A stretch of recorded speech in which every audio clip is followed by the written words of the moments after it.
தாயினுடைய கருவறையில் உருவானதிலிருந்து அவர்கள் கியாமத் வரைக்கும் அவர்களுக்கான ஏராளமான எண்ணி நடந்தாத சிறப்புகளை அல்லாஹ் வைத்திருக்கிறான்.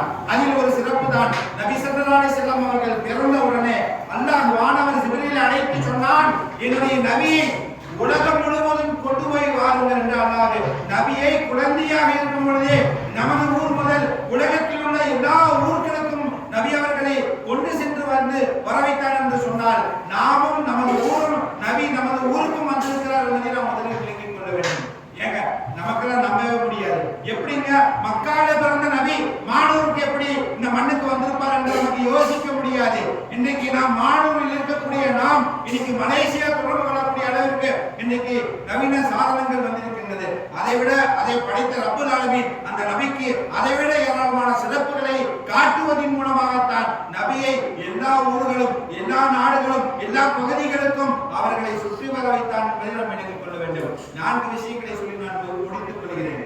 நபி பெருமானார் ஸல்லல்லாஹு அலைஹி வஸல்லம் அவர்களை முதலில் நாம் அறிய வேண்டும். மாரிஃபத்து ரசூலுல்லாஹி ஸல்லல்லாஹு அலைஹி வஸல்லம், முதல்ல அவங்க யாருன்னு நமக்கு தெரியணும். இன்னைக்கு உலக தலைவர்களை தெரிந்திருக்கிறோம், அரசியல் தலைவர்களை தெரிந்து வைத்திருக்கிறோம், நடிகைகளை தெரிந்து வைத்திருக்கிறோம், நடிகர்களை தெரிந்து வைத்திருக்கிறோம். ஆனால் நமது நாயகத்தை முஹம்மது என்று சொல்லக்கூடிய நபி ஸல்லல்லாஹு அலைஹி வஸல்லம் அவர்களை நாம் அறிந்து வைத்திருக்க வேண்டும். அதை அறிந்து வைத்தால் மட்டுமே நமக்கு உயர்தரமான சொர்க்கம் கிடைக்கும். அண்ணன் நபி ஸல்லல்லாஹு அலைஹி வஸல்லம் அவர்களை அறிந்தவர்கள் மனிதர்கள் தாண்டிலும் கற்களும் செடிகளும் நபிகளை அறிந்து வைத்திருந்தது. ஒட்டகங்களும் ஆடுகளும் நபிகளை அறிந்து வைத்திருந்தது. நபி அவர்கள் ஒருமுறை காட்டுப்பாதையில் செல்கிறார்கள். செல்லக்கூடிய நேரத்தில் சலாம் சொல்லக்கூடிய சத்தம் வருகிறது. அஸ்ஸலாமு அலைக்கும் யா ரசூலல்லாஹ். ஸல்லல்லாஹு அலைஹி வஸல்லம் திரும்பி பார்த்தாங்க. வலது பக்கம் இடது பக்கம் எங்க பார்த்தாலும் மனுஷனே கிடையாது. அப்ப சலாம் சொன்னது யாரு? கற்கள் செடிகளும் நபி பெருமானாருக்கு சலாம் சொல்லியது. இது ஹதீஸ், ஆதாரபூர்வமான ஹதீஸ். அதே போன்று நபி ஸல்லல்லாஹு அலைஹி வஸல்லம் அவர்கள் ஒட்டகங்கள் மேயக்கூடிய இடங்களுக்கு செல்லும் பொழுது ஒட்டகம் அழைத்தது யா ரசூலல்லாஹ், உலக தூதரே, அருமை நாயகமே, அண்ணன் நபியே, முகமது நபியே, அருகே வாருங்கள் என்று அழைத்து ஒட்டகம் சொன்னது, யா ரசூலல்லாஹ், என்னுடைய எஜமானன் என்னுடைய உடலில் உள்ள ஒரு சில பகுதி கறிகளை மட்டும் அறுத்து புசிக்கிறான், வலி வேதனை தாங்க முடியவில்லை, அவரை கொஞ்சம் கண்டித்து அனுப்புங்கள். யார் சொன்னாங்க? மனசு சொல்லல, ஒட்டகம் பேசியது. இன்னைக்கு நம்மள பார்த்துட்டு மாடு அதை வளர்த்துறோம் பார்த்தீங்கன்னா அந்த நபர்களுக்கு அப்படி நல்லா டீப்பா பேசும், பார்த்துருக்கோம்ல. அப்ப நபிகளை அறிந்திருந்தது ஒட்டகம். அப்ப ரசூலை ஐந்தறிவு படைத்த மிருகங்கள் கற்கள் செடிகள் அறிந்து வைத்திருக்கிறது. இந்த 6 அறிவு கொண்ட இந்த மனிதன் இன்னும் நபியை அறியாமல் போனால் யாருக்கு கை சேரும்? நமக்கு தான் கை சேரும். ஏன் உலகத்தில் படைக்கப்பட்ட எல்லா தலைவர்களுமே இன்னைக்கு யாரெல்லாம் தலைவர் டிக்ளேர் பண்றானோ அவர்கள் அனைவரும் முஹம்மது நபி ஸல்லல்லாஹு அலைஹி வஸல்லம் அவர்களை பற்றி பேசியிருந்தால் தான் அவர் தலைவராக இருக்க முடியும். இன்னைக்கு உலகம் முழுவதும் பாருங்கள், உலகம் முழுவதிலும் உள்ள எல்லா நாட்டு தலைவர்களும் முஹம்மது நபி ஸல்லல்லாஹு அலைஹி வஸல்லம் அவர்களை பற்றி அவர்கள் சிறந்த கருத்துக்களை முன்வைத்திருக்க வேண்டும். அப்படி வைத்தால் மட்டுமே அவர்கள் உலகத்தில் தலைவராக இருக்க முடியும். அதே போன்று அடுத்து ரசூல் ஸல்லல்லாஹு அலைஹி வஸல்லம் அவர்கள் மீது நாம் முஹப்பத் பிரியம் வைக்க வேண்டும். ரசூலின் மீது வைக்கக்கூடிய எவ்வளவு பிரியமே வந்து உச்சகட்டமான பிரியம் வைத்தாலும் அது மார்க்கத்தில் தடை செய்யப்படாதது.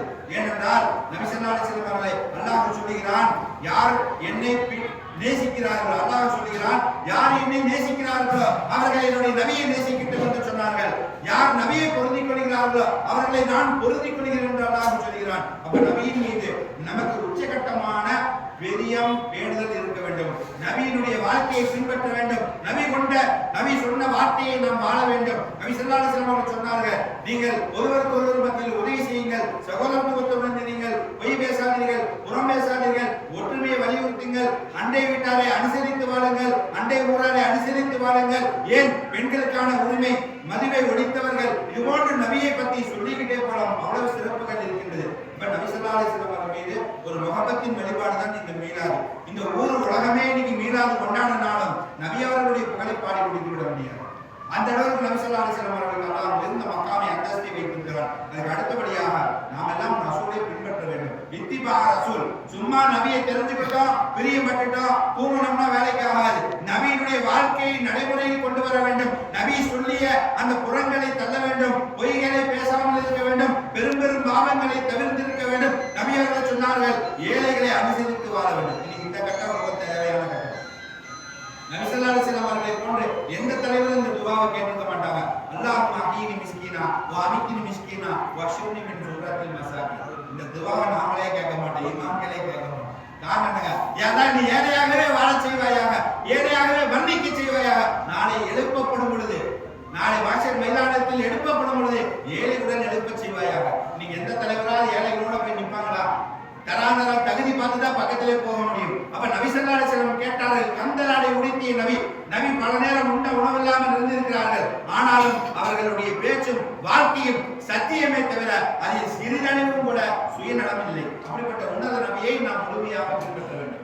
அதுக்கு அடுத்தபடியாக அதுமத் ரசூலுல்லாஹி ஸல்லல்லாஹு அலைஹி வஸல்லம் அவர்கள் மீது நாம் கண்ணியத்தை பேண வேண்டும். அவருடைய பேர் கேட்கும் போதெல்லாம் நாம் ஸலவாத்து சொல்வது நம் மீது வாஜிப்.